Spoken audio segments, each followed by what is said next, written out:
మీరు ఒక కొత్త ప్రపంచాన్ని చూడాలనుకుంటే, కొత్త మనుషులను కలవాలనుకుంటే, వాళ్ళ కల్చర్, వాళ్ళ రిచువల్స్ తెలుసుకోవాలంటే, మీకు ఇప్పటివరకు ఎవరు చెప్పని మిజోరాం ట్రిప్ ఎలా ప్లాన్ చేయాలి, ఎలా వెళ్ళాలో చెప్తా ఈ రీల్‌ని సేవ్ చేసి పెట్టుకోండి. మిజోరాంకి వెళ్ళాలంటే ఫస్ట్ ఇన్నర్ లైన్ పర్మిట్ కావాలి. అది మీరు నేను డిస్క్రిప్షన్‌లో మెన్షన్ చేసిన లింక్‌లో మీ డీటెయిల్స్ ఇచ్చి మినిమమ్ 1 వీక్ ముందు అప్లై చేసుకోవాలి. ఐఎల్‌పీ కాస్ట్ రూ. 300 ఉంటుంది. మీరు ఎక్కడ ఉన్నా సరే ఫస్ట్ అస్సాంలో ఉన్న గువాహతి రీచ్ అవ్వండి. ట్రైన్‌లో వెళ్తే థర్డ్ ఏసీ బుక్ చేసుకోండి. టికెట్ కాస్ట్ అరౌండ్ రూ. 3000 ఉంటుంది. స్లీపర్ బుక్ చేసుకుంటే ట్రావెలింగ్ చాలా కష్టం ఉంటుంది. అందుకే థర్డ్ ఏసీ బెస్ట్. ఫ్లైట్ లో వెళ్తే డైరెక్ట్ మిజోరంలో ఉన్న ఐజోల్ ఎయిర్పోర్ట్ కి రీచ్ అవ్వండి.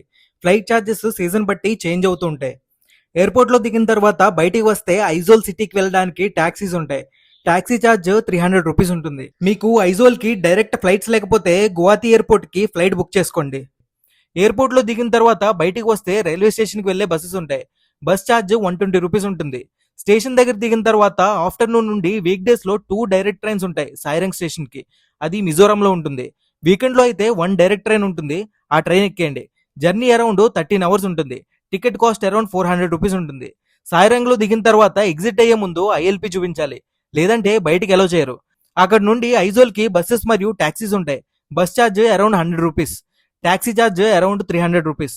అది ఎక్కేయండి అంతే. నార్త్ ఈస్ట్ లో ఉన్న ఐజోల్ రీచ్ అయిపోతారు. తిరుపతిలో వెంకటేశ్వర స్వామి చూసినప్పుడు కూడా ఇంత ఆనందం కలగలేదురా.